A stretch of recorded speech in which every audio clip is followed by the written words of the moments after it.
I've been killing this boss in Runescape for weeks because of Julius Caesar. As absurd as it sounds, it's not an exaggeration. It's a fact. Every failed attempt at luring the boss to the safe spot, every PK attack I have to endure, every pile of chaos rune or noted cold drop I receive, they all trace back to a decision made over 2000 years ago, in North Africa. Bear with me. In 46 BC, Julius Caesar fought the Battle of Thapsus, with the goal of crushing the last major resistance against him. And that's exactly what he did. He won the battle, clearing his path to absolute control over the Roman Republic. But Caesar didn't just bring soldiers, he brought his own military mint as well. Right there in the camp, his men struck a special silver denarius coin. On one side, it depicts the goddess Venus, on the other, her son Aeneas, the legendary Trojan hero. The design wasn't just decoration, it was pure propaganda, Caesar's way of crafting his own myth of divine origin, tracing his bloodline back to Aeneas, and through him to Venus. These coins entered circulation across the Roman world. One of them eventually made its way beyond the empire's borders, to Central Europe, east of Pannonia. There, a local, likely a Celt, began collecting every Roman coin he could find. At some point, he buried his hoard for safekeeping, but for reasons lost to time, he never came back to retrieve it. Centuries go by, and eventually, three brothers create Runescape, a game that somehow attracts the most masochistic gamers imaginable, the kind who invent self-imposed rules to make an already grindy game even harder. Including me. I decided to merge my two passions, metal detecting and gaming, by starting a personal challenge where my in-game tasks are determined by the artifact types I unearth in real life. When I made that list linking historical finds to RuneScape content, I half-jokingly tied early Roman coins to the Chaos Elemental. I knew that it was a difficult task for a starting account, but back then I figured, yeah, there's just no way I would find a Republican Roman coin, especially during the early game. But 3 months later, I'm out in a field with my dad and two friends, and much to our surprise, we start digging up silver coins. Yes, that exact ancient hoard. And among them, the Caesar denarius, freed from the earth after nearly 2000 years. And now, here I am. An unlikely series of historical events has led me to this point, guiding me to obtain the last possible unique drop this boss hides, the Dragon Pickaxe. When I get lost in the sea of kills, I can almost hear Julius Caesar himself talking to me. Citizen, I crossed the Rubicon with a single legion and toppled a republic. I crushed the Gauls, pacified Hispania and brought Germania to its knees. And you, puny adventurer, shrink before a floating chaos spaghetti monster? If I endured civil wars, assassination plots, and elephants on the battlefield, you can endure a few more chaos rune drops. Only cowards fear the grind. So go forth and seize that dragon pickaxe. For Rome! Alright, maybe this floating head is just a hallucination. Proof I've officially lost it after weeks of grinding. But he's got a point. His coin was in my hand for one day, and now I have to follow in his footsteps. It's time to end this grind. I'm gonna get the pickaxe, greenlock this boss, and then finally move on to my next metal detecting trip, and hopefully get my new tasks there. Okay, let's just wind back to where we left off last time. We finally got the Chaos Elemental pet, and he's adorable as heck.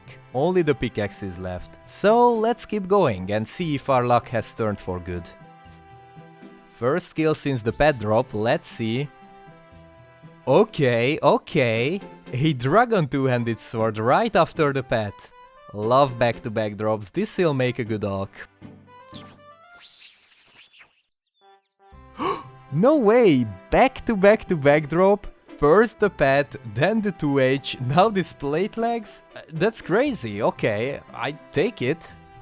Alright, I think it's been 3 kills or so since the last dragon legs, and now there's a plate skirt too. Something must have changed about my RNG, I feel. Bro, what? Another back-to-back? This is literally the next kill, what is happening? Okay, I'm done. I'm so done. I'm so done. Again, 2 kills later, look at this Dragon Skirt drop. I see what you're doing, Mr. Chaos Elemental. Now I've got your child, you're trying to bribe me with all your drops to make me treat him well. Too bad, the only thing I need from you now is the Dragon Pickaxe. I won't take any less. There we go, I just hit 400 kill count. I had about a 79.1% chance of getting at least one Dragon Pickaxe drop at this point. Okay, if you're a RuneScape expert, you might be wondering what's the big deal about this grind. Why am I stumped here? After all, it's considered one of the easier bosses to kill, right? And you'd be correct. With decent gear and stats, it's a breeze. But with this gear, not so much. When I started the task, it took me 10 whole minutes to get a single kill on average. A few range levels and gear upgrades later, I've brought that down to around 8 minutes, if I flick Eagle Eye the whole time. Better, but still far from optimal. Luckily, I think I've just found a 2-step plan to fix all that. You see, I have a few hundred Mithril bolts here, dropped by Chaos Druids, and I really want to use them. Problem is, I have no rune crossbow still. I can't get one without an ongoing crazy archaeologist task, so I'll have to settle for something lower tier. And luckily there's a fresh and frankly twisted way of getting a Mithril crossbow without the need to train fletching. You're about to see how. First we go to this shop right here and buy the Mithril limbs. Actually, let's buy them all out, we'll need backups in case I lose one. Then our next destination is Alderaan, the new island of Varlamore. It's my first time being here and wow, look at this place, looks so cozy. But for now, let's focus. We're heading just a bit south to a windmill, looking for a giant bird nest in it. It is special, you can store items in it and get them back. But here's a twist. Certain items get transformed when placed inside. And yep, you guessed it, the Mithril limbs are one of them. The nest swaps them for the full crossbow. Now, here I am, this is the nest, but how does this work? I just placed it, do I simply remove? It didn't work. Oh, okay. Apparently I have to switch worlds for it to trigger. That's so weird. Yeah, there we go, the Mithril crossbow. There's our weapon upgrade.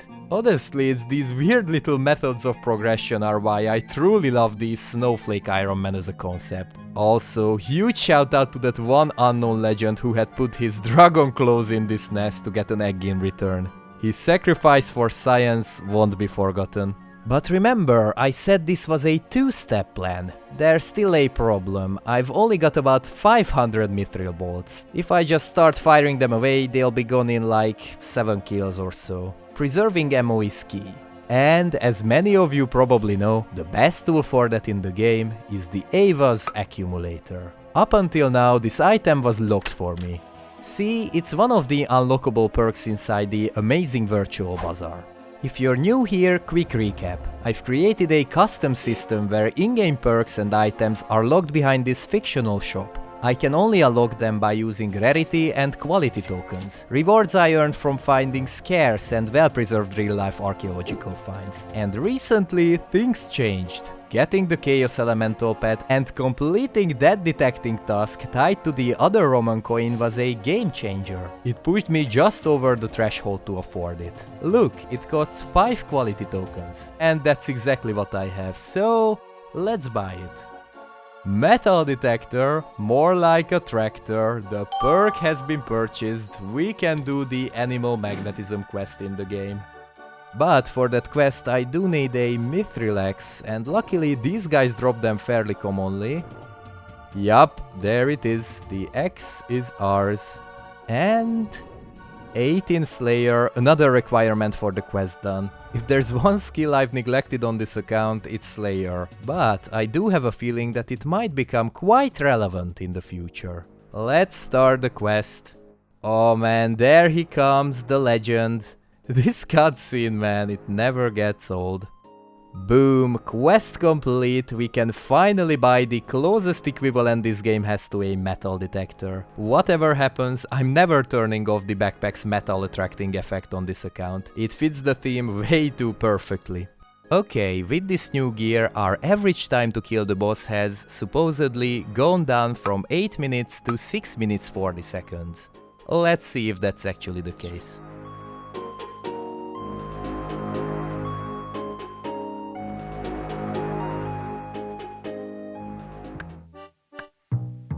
Alright, just hit 42 woodcutting. I know, bit of a sudden shift, but there's a good reason for that. The mithril bolts were amazing, really sped up the kills, but even with the backpack I eventually ran out. So now I'm shifting focus, time to train a bit of fletching and smithing to make some steel bolts as a quick ammo replacement. Funny enough, even though I bypassed the mithril crossbow's fletching requirement, I still ended up having to train the skill anyway.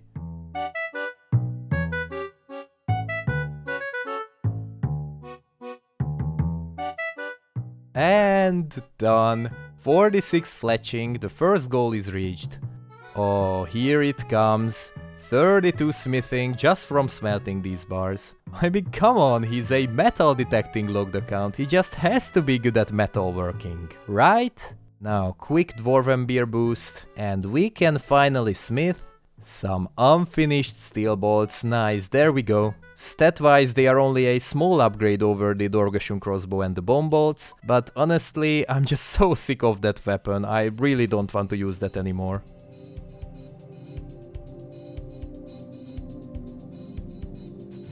Big milestone, 80 range has been achieved, the first level 80 on this account. It's funny, I've gained over 1 million XP just from wilderness bossing and the occasional chaos druid trips.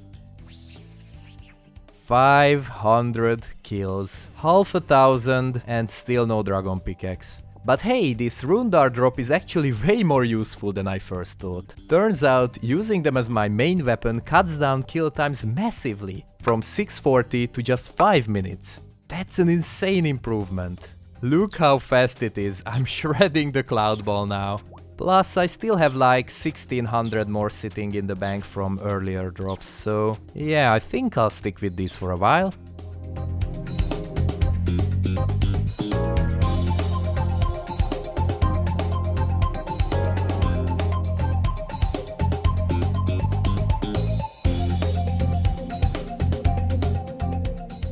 This is gonna be kill 550, please let this be the one game.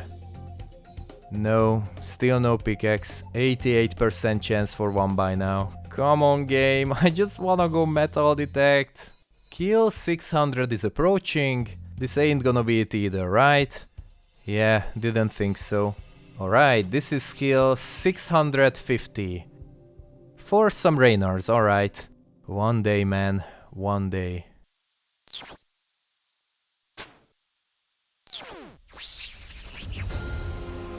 No way, no way, oh my god, there we freaking go, there's the pickaxe drop, 3 straight weeks of grinding and it's here, 651 KC, look at the chat, it exploded, into the bank you go, you absolute beauty, it exists my friends, the Caesar green log is real. I'm done, I'm free. Give me all 3 rarity and quality tokens for it, baby, hell yes. Honestly, I'm probably feeling a similar kind of relief Aeneas must have felt in this moment right here. Haven't mentioned it yet, but this coin shows the scene of Aeneas carrying his father out of the burning ruins of Troy. He is also holding the Palladium, a sacred statue that both Troy and later Rome depended on. And honestly, that's kinda me right now. Except I'm carrying a small cloud child and a mining tool out of the wieldy.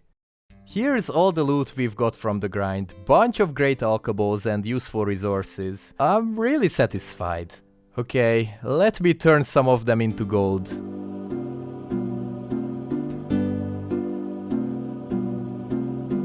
Oh yeah, 7.6 million gold pieces. We're filthy rich, my friends. Money problem is basically non-existent on this account now. But the most precious thing I've got from this grind is, well, I made a friend. Meet Sumo, a fellow Snowflake Iron Man owner who's also been killing Chaos Elemental. That's where I met him. The funny thing is, he got his pet at 339 kill count, which is only 2 kills apart from mine. It's an insane coincidence, total synchronicity. He's a great guy who recently launched a new series titled Touch Grass, where his account progression is locked to real-life activities, mostly physical training. It's really well made and I recommend it from the heart. If you want to see another real-life logged account taking over YouTube, go check him out, links in the description. Okay, before we move on to what we've all been waiting for, the new metal detecting trip, there's one last thing we need to settle. By green-logging the Chaos Elemental, we've officially completed every task tied to a Republican Roman coin. Which means we now need to choose a new task to replace it, just in case I ever find another one in real life. I've thought of 3 potential candidates, none of which are currently on my task list. And now it's your turn to decide which one gets linked to the Republican coin. Option 1, the Royal Titans. These are new bosses I've never fought before, but they look super fun with their unique mechanics. You could argue that there's a thematic link too, since the early Roman period was full of clashes between powerful generals fighting for territory. If this wins, the new task would be to get 2 unique drops from the Ice or Fire Titan. Option 2 is the Huicoatl. I hope I'm pronouncing that right. Another new mid-level boss with some bizarre mechanics and even stranger rewards, some of which could be really useful for this account, I feel. If this candidate wins, my new Republican coin task will be to get 2 unique drops from this boss. And option 3 is Moons of Peril, the Varlamore version of Barrows. Believe it or not, I've never touched this content, despite it being super popular and the gear being very strong for mid-game. If this one wins, I'll need to get 2 unique pieces from a lunar chest, upon a newly found early Roman coin. To vote, head to the comments and write option 1, option 2 or option 3, and let me know why you picked it. Most votes wins. Now, with that sorted, let's finally move on to a very special metal detecting trip. I'm so excited, guys. It was a calm, cloudy day in March. Once again, the dream team had assembled. Daniel, Attila, my dad and I, ready to swing our detectors across the lands and uncover hidden treasures for the museum we work for. But this site wasn't just any random field. It was really special because unusually large amounts of archaeological finds had been uncovered here from a wide range of historical eras. And by far the craziest of those are these. Gold coins from the late Roman Empire and the gold earring as well. They were found by our friend Attila some years ago. Which is actually kind of poetic, since these were likely left behind by the Huns, and their feared leader was also named Attila. To give a perspective of how rare these are, let me give you a comparison. If our Caesar coin was a once-in-a-lifetime find, then these, they are once in 10 lifetimes. To even have the slightest chance of uncovering one of them is absolutely wild. Because here's the thing, one of my bigger goals right now is to attempt the Fight Caves and earn myself a Fire Cape. But for that I do need to find a solid gold artifact in real life. See where this is going? If we could uncover something like these coins, that dream would become a reality.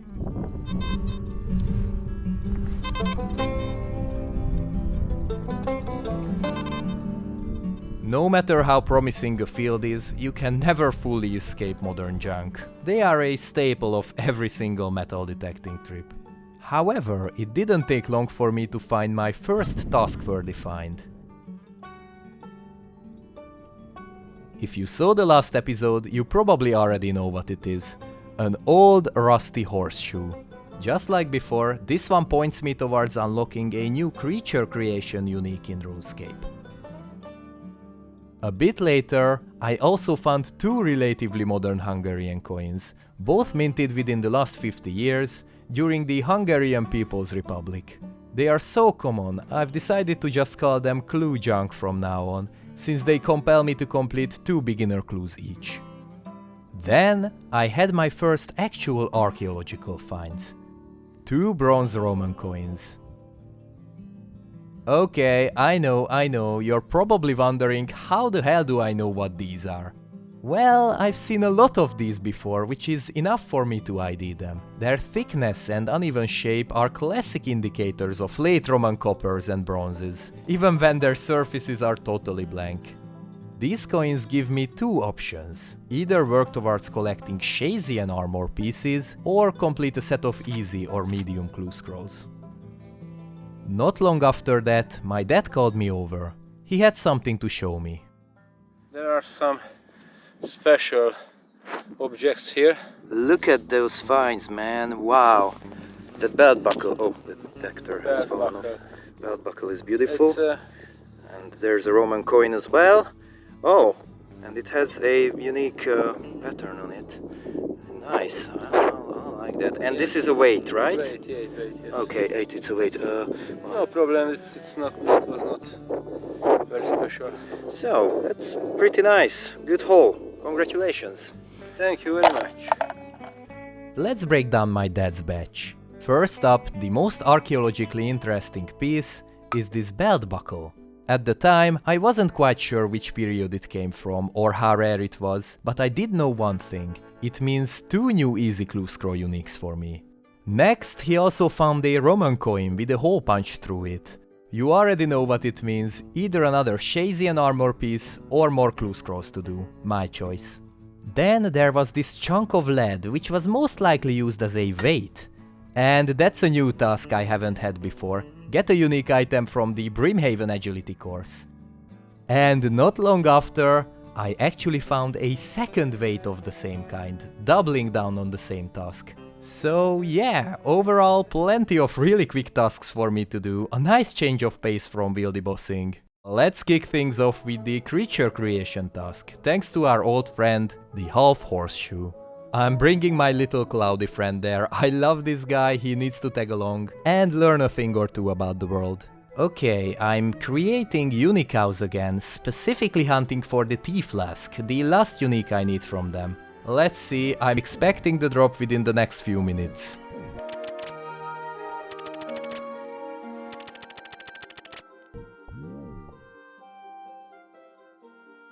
Aha, yes, there we go, we have that tea flask. Task completed. Let's log it for ourselves. 30 collection log unlocks thus far, pretty sick, and it's about to expand a ton. Since we got both uniques from the Unicow, I can now return there and kill them anytime I want for some unicorn horns, which I'm currently in need of actually. Let's use these up and reach a very special level. There we go, 50 herblore, so clean. The next task is the Brimhaven Agility Arena, which is honestly gonna be a strong contender for the quickest task ever. Just tagging one single pillar gives me 2 different ticket types, 2 log slots in one click. And since I found 2 lead weights, it lines up perfectly.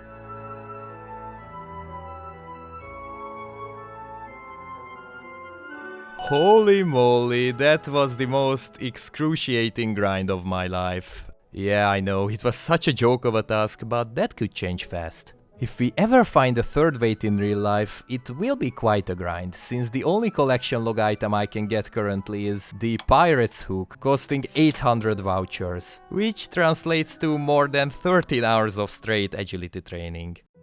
Okay, the next one is also gonna be lightning fast. For the bronze Roman coins, I've decided to just get the Shazian armor pieces out of the way. It's the easiest thing ever, just need to talk to this guy, ask for a fight, and he should drop one of the pieces. There we go, got the legs, 2 fights left for now. There's our next piece, the plate buddy. And the third one, the boots. There we go, all 3 Roman coin tasks done. Man, I'm so not used to filling collection slots this fast, but I can't complain, this is so good. I'm marking them complete here. The day was still young, and we all had a feeling that the best finds are yet to come. Every signal and every hole I dug carried a spark of hope that maybe, just maybe, the next thing I would pull out would be a gold Roman coin.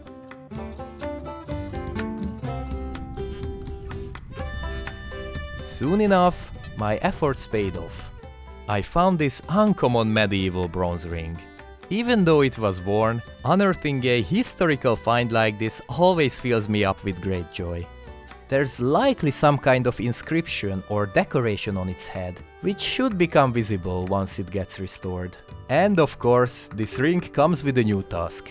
Either defeat a set of Dagannoth kings, or get a mountable crawling hand drop. Few minutes later, I hit my next task-worthy find. However deformed and ugly it was, I immediately recognized it.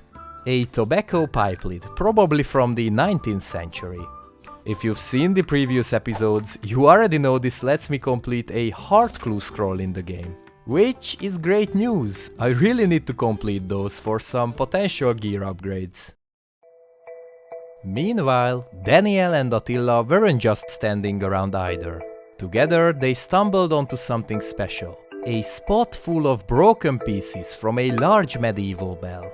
When I spoke to them, they had already dug up more than 10 fragments. And they just kept coming.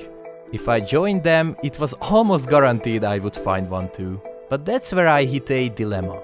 A bell piece means a new task for me in Runescape. And not an easy one, getting a warped scepter drop. It's quite the grind, involving a lot of slayer, skilling and questing. So I had a choice to make. Do I go with them, find the piece and willingly take on that challenge? Before revealing my choice, let's complete the new detecting tasks in the virtual world. For the medieval bronze ring, I think it's best to get the crawling hand drop out of the way. The Dagannoth kings can wait until I find another one. All I have to do is kill these giant hands until they drop it. It's a 1 in 500 drop, so unless we go really dry, it shouldn't take too long.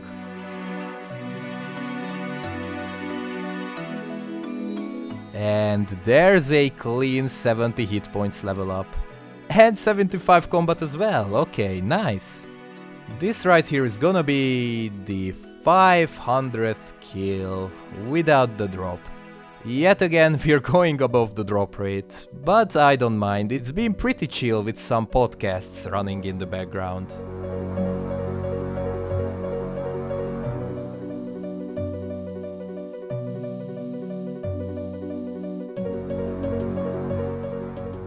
Oh, there it is, the crawling hand drop, finally!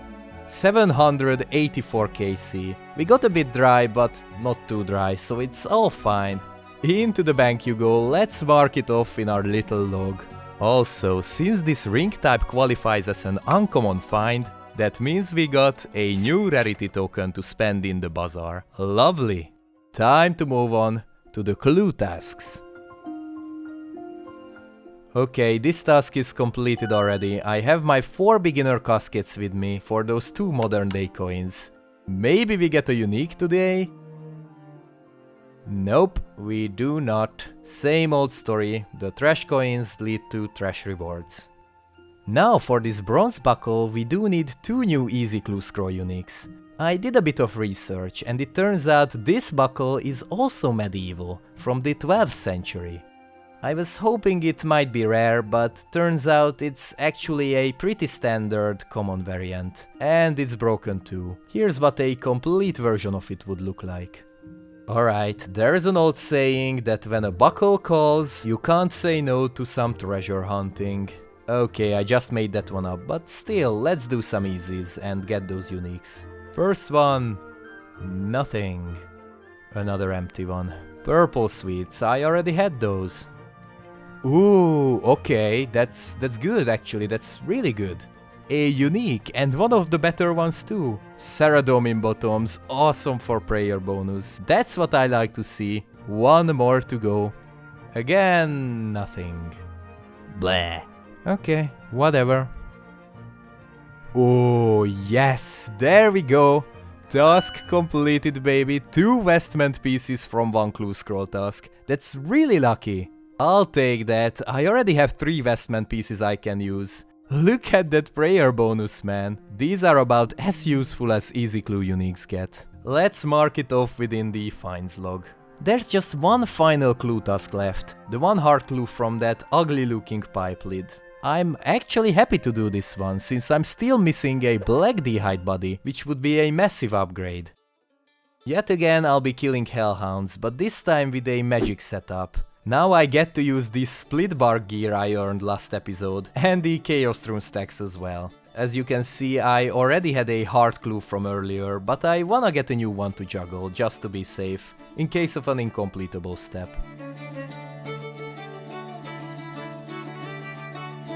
Ooh, there's the clue drop. We can attempt it now. Step 1, done. Step 2, done.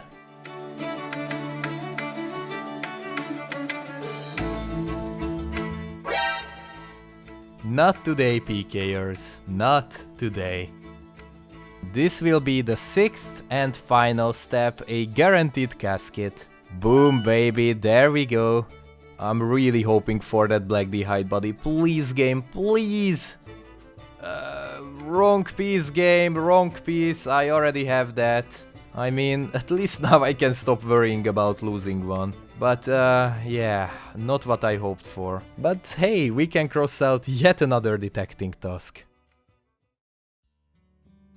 My initial choice with the bell situation was to go my own way and maybe join Daniel and Attila a bit later on. And it's a good thing I did, because in the afternoon hours, my dad and I hit a lucky streak with a sudden rush of interesting finds. And among those finds, there's one I absolutely have to show you. This is a broken piece of yet another medieval ring. But unlike the earlier one, this one's made of silver, and it's a rare one at that. It was the kind of discovery that had to be shared with the others. So we called Daniel over from their bell hunt. He began washing it, and that's where its true beauty came to light. Aha. Milyen szép lehetett az egybe, basszus. Elég ritka típus szerintem. The head of the ring features an early form of the fleur-de-lis, a widespread heraldic symbol of nobility and purity from the High Middle Ages. Even in a broken form, it's an absolute beauty. Because it's silver, not bronze, it belongs to a different find category that lets me choose between going for a Shooting Stars unique or killing even more Dagannoth Kings. Right now, I'm leaning towards the first option. I haven't done much mining on the account yet, but since we got a Dragon Pickaxe, it's a path we've got to take. Testvérem, jól nyomjátok a haranggal, testvéreim. Akiért a harang szól. Speaking of those bell fragments, I did make my choice at the end of the day. Of course I was gonna take the Warped Scepter task. I went along with Daniel, and in a few minutes, as expected, I did find my bell piece. Meaning, my Warped Scepter task was on. I did say we had a lucky streak with my dad, unearthing a few more intriguing objects before wrapping up. Items our museum will definitely be interested in. But let's just save some surprises for the next episode. I've had a great day out in the field, so now it's time for Museum's ally to also have a field day. Massive thanks to these 4 absolute legends for their immense help with this episode. Skaldor brought Caesar to life with his amazing voice work, Sumo and Buffed Gamer contributed some great ideas that shaped the story, and Chapo came through with some much needed footage support. Each of them is running their own unique Iron Man series with creative rules. I've already highlighted Sumo's, but honestly, they are all worth watching. Links are in the description, go check them out. Until next time, bye bye.